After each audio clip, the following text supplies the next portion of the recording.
The restaurant glowed with soft amber light. Candles flickered on white tablecloths. The sound of gentle conversation filled the air like music. Marcus wiped his hands on his jeans one more time, even though they were already clean. He had scrubbed the grease from under his fingernails 3 times before leaving his small apartment above the auto shop. This was his first blind date in 2 years. His sister had set it up. She worked as a receptionist at some fancy office downtown and kept insisting he needed to meet someone. Marcus had finally agreed, partly to stop her nagging, partly because he was tired of eating dinner alone every night. The restaurant was fancier than anywhere he usually went. Marcus stood near the entrance, holding a single red rose his sister had forced into his hand. He felt awkward, out of place. His best button-down shirt suddenly felt cheap compared to the suits and dresses around him. He looked around nervously, trying to spot a woman sitting alone. His sister had shown him one blurry photo on her phone. Blonde hair. That was all he really remembered. Then he saw her. At a corner table, a young woman with long blonde hair sat alone, facing away from the crowd. The candlelight made her hair shimmer like gold thread. Marcus took a deep breath. This had to be her. He walked over slowly, his work boots making soft sounds on the polished floor. His heart hammered in his chest. "Hi," he said when he reached the table. "I'm Marcus. Sorry if I'm a little late. I had trouble finding parking." The woman turned to look at him. Her eyes were the color of a summer sky. For a moment, she just stared, her expression unreadable. I'm not sure," she started to say. Marcus quickly held out the rose, feeling his face grow warm. "My sister told me to bring this. I know it's kind of old-fashioned, but she insisted." The woman's lips parted slightly. She glanced down at the rose, then back at his face. Something shifted in her expression. The confusion seemed to melt away, replaced by curiosity. "That's very sweet," she said softly. She took the rose, her fingers gentle. "Please, sit down." Marcus sat, relieved. He had been so nervous about making a good first impression. Now that he was here, sitting across from this beautiful woman, he felt the tension in his shoulders begin to ease. "You have kind eyes," she said, still looking at him with that curious expression. Marcus felt his cheeks grow hot. "Thank you. You're really pretty." She smiled then, a genuine smile that made something warm bloom in his chest. "I'm Elena." They began to talk. At first, Marcus was careful, polite. He asked the usual first date questions. What did she do for work? What kind of music did she like? Had she always lived in the city? Elena answered each question thoughtfully. She told him she worked for her father's company, though she didn't say doing what. She loved classical music and old movies. She had grown up in the city but dreamed of seeing the ocean someday. "I've never been," she said, a wistful note in her voice. "It's harder for me to travel than most people." "Why's that?" Marcus asked. Elena hesitated. She looked down at the table, her fingers tracing the edge of her water glass. "I'm in a wheelchair," she said quietly. "I was in a car accident 3 years ago. I can't walk anymore." Marcus noticed it then. The way she sat. The specialized chair he hadn't paid attention to before, too nervous and focused on her face. He felt a flash of anger at himself for not noticing, for not being more aware. "I'm sorry," he said. "That must have been really hard." Elena looked up at him, searching his face for something. Whatever she saw there seemed to satisfy her. It still is sometimes. But I've learned to adapt. To find joy in smaller things. Marcus nodded. He understood about finding joy in small things.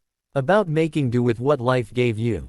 He told her about the auto shop, about how he'd inherited it from his uncle who had raised him. About the satisfaction of fixing something that was broken, of making an engine purr smoothly again.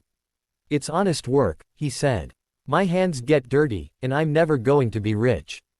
But when someone comes in with a car that won't start, and I figure out what's wrong and fix it, there's something good about that. Something real." Elena listened with an intensity that made him feel truly heard. Not judged for being a mechanic. Not looked down on for his simple life. Just heard. "That sounds wonderful," she said. "Creating something meaningful with your own hands. My father always says that true value comes from what we build, not what we inherit." They talked for over an hour. The waiter came and went, bringing food that Marcus barely tasted. He was too focused on Elena's smile, On the way her eyes lit up when she laughed, on the gentle warmth in her voice. He had completely forgotten this was supposed to be a blind date his sister arranged. Then a man in an expensive suit appeared at their table. He was tall, with gray temples and sharp eyes that reminded Marcus of a hawk. "Elena," the man said, his voice tight. "What's going on here?" Elena's expression changed. She sat up straighter. "Father. This is Marcus. We were just having dinner."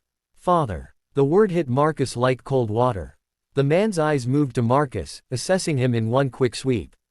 Marcus could almost see the calculations happening. The work shirt. The calloused hands. The obvious difference between them. "I see," the man said, his tone cool. "Elena, your actual dinner companion is waiting at the table I reserved for you. Near the window. You remember. Jonathan Prescott from the investment firm." Understanding crashed over Marcus like a wave. The wrong table. He had sat down at the wrong table. This wasn't his blind date. This was someone else entirely. He started to stand, his face burning with embarrassment. "I'm so sorry. I thought, my sister set up a date and I saw you sitting alone and I just assumed." Elena reached out and touched his arm. Her hand was soft and warm. "Wait," she said. She looked up at her father. "Father, I'd like Marcus to stay. I'm not interested in having dinner with Jonathan Prescott. I'm interested in continuing my conversation with Marcus." The father's expression hardened. "Elena, be reasonable. Mr. Prescott is exactly the kind of person you should be associating with. He comes from a good family. He has prospects. He's also boring and only interested in me because of your company," Elena said calmly. "Marcus didn't even know who I was. He just saw someone sitting alone and thought I was his date. He brought me a rose, father. When was the last time anyone brought me flowers just to be kind?" The father looked between them. Marcus could see the war happening behind his eyes. Business sense fighting against something else. Something softer. Finally, the man sighed. "One dinner," he said. "That's all I'm agreeing to right now. But Marcus, if you hurt my daughter, you'll answer to me." "I would never hurt her, sir," Marcus said, and he meant it with everything in him. The father nodded once, then walked away toward the window table where, Marcus assumed, some disappointed investment banker was waiting. Marcus sat back down slowly. "I really am sorry about the confusion." Elena smiled, and this time it was radiant. "I'm not. Do you know how many dinners I've sat through with men who only see me as an opportunity? Who look at my wheelchair first and me second? You sat down and just talked to me. Like I was a person. Not a problem to solve or a connection to make. You are a person," Marcus said. "A really interesting person who deserves to be listened to." They stayed until the restaurant closed. They talked about everything and nothing. About dreams and fears and the small moments that make life worth living. When it was finally time to leave, Marcus helped Elena with her coat. He walked beside her as she navigated her wheelchair through the restaurant. Outside, under the streetlights, he bent down slightly. "Can I see you again?"